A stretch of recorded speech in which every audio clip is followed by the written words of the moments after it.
ઈડર તાલુકાના ઉમેદગઢ ગામમાં પંચાલ સમાજ દ્વારા ભવ્ય નવચંડી યજ્ઞનું આયોજન કરવામાં આવ્યું હતું।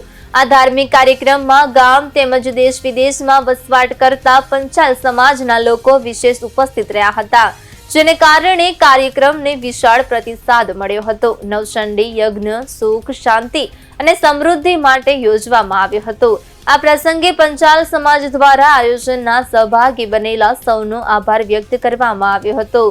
સુરેશભાઈ પંચાલ તથા તેમના પરિવારજનો, બહેનો, દીકરીઓ અને સગા સંબંધીઓએ મળીને આ યજ્ઞનું સુંદર આયોજન કર્યું હતું।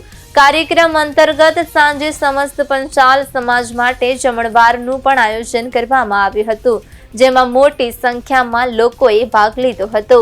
આ સમગ્ર આયોજનનો મુખ્ય હેતુ પરિવાર, સમાજ અને સંસ્કૃતિના કલ્યાણ સાથે એકતા અને સૌહાર્દ વધારવાનો રહ્યો હતો।